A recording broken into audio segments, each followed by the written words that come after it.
Hello everybody and welcome to Romance Wells Tarot. I'm about to begin here with a reading, a general reading. So that being said, it may not resonate with everybody, so it's really important that you take whatever resonates with you and you leave the rest onto the side. If you feel as though it doesn't quite make sense, you're not quite comfortable with it, that's okay. Toss it aside. It's a general reading, so it does happen and it's all right. Otherwise, come back at another moment. Sometimes we come back later on and it resonates with us then. That being said, this reading here is a channeled reading. Topic being warnings coming from spirit on your blind spot. This channel reading is for the sign of Virgo. I always pre-channel before recording because it takes a long time. It takes a lot of concentration. So I have asked Spirit to come and give us some warnings today. So this is a warning message about a blind spot that you have. Of course, blind spots, we don't know that we have them, but we do know, but we don't know what they are. So that being said, sigils, and let's go and see what your blind spot is. All right.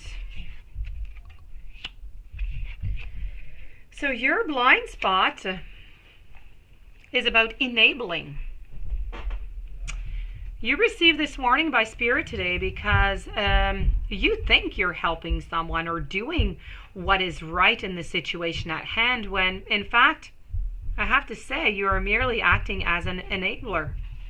Now, what do the enablers do? Well, they prevent other people's expansion and they also prevent their own. It's natural to want to help, people and to want to validate people. Even at a self-serving level, helping people and validating them it often brings us closer to them and makes them want us even more. That happens a lot in our personal relationships.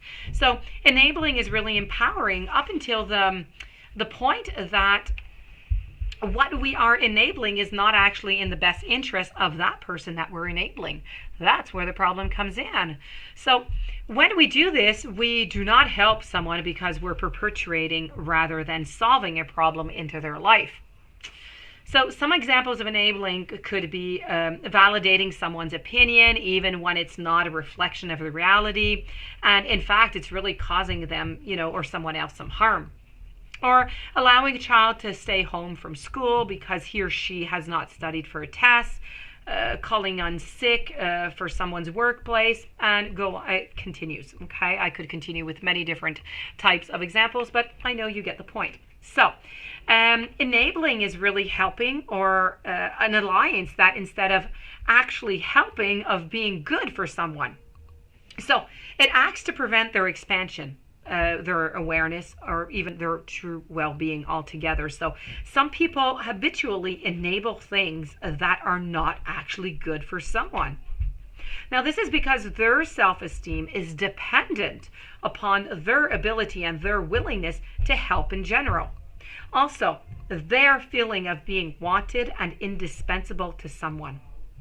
But they are willing to get that self-esteem and that guarantee of never being abandoned by helping in ways that destroy the other person and make matters worse.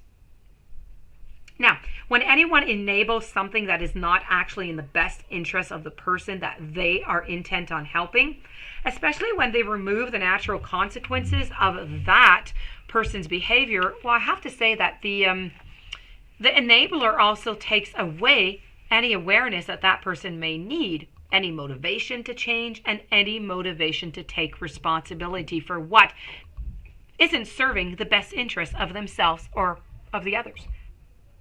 Now, in this situation, are you ignoring or explaining away unacceptable behavior?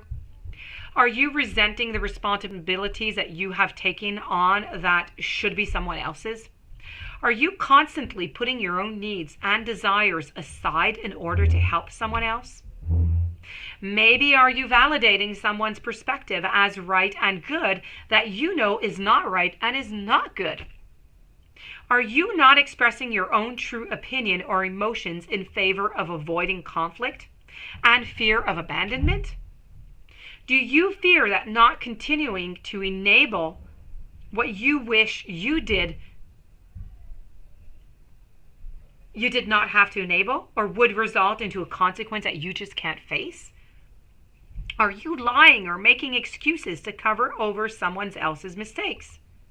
Are you seeing and defending the vulnerable and the wounded part of someone when you can clearly see that this vulnerability is behind their tyrannical and abusive behavior?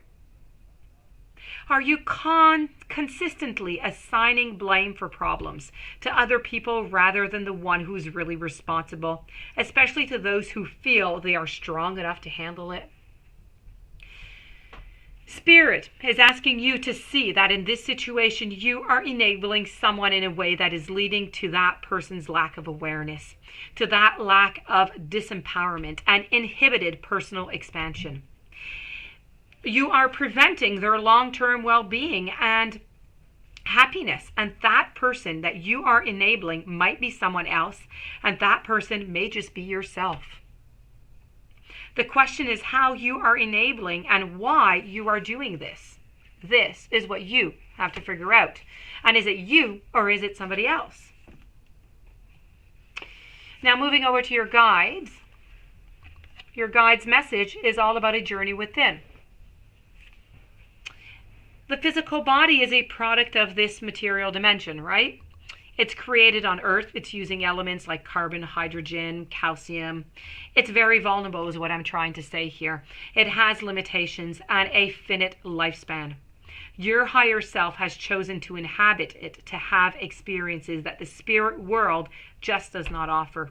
It is not the real you, and what you see in the mirror is only a vehicle. The real you is perfect, it's limitless, and it is eternal.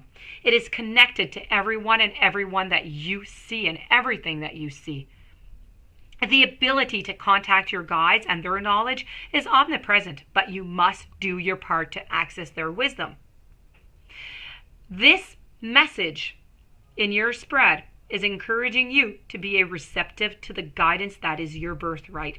Meditation, sitting in silence, asking to receive advice during the dream state are all ways to establish contact with your higher self and your guides. Use these tools that have been granted to you. Don't be discouraged by the earthly distractions that are placed between you and your guides. Practice developing this sacred relationships, and you will find that life becomes so much easier when you have that daily communication with your guides. That being said, my dear friends, this does conclude your beautiful reading for today and your warning. I do hope that you enjoyed. I do hope that you will try to apply it into your relationships. If you do have any questions or you would like a reading, romancefultarot@gmail.com. Please don't forget to subscribe to the channel. Stay tuned for following readings. Have yourself a beautiful day. Thank you for being there. Remember, you are always loved. Your guides are always right next to you. Have yourself a blissful day. I will see you tomorrow with another reading. Many blessings to you.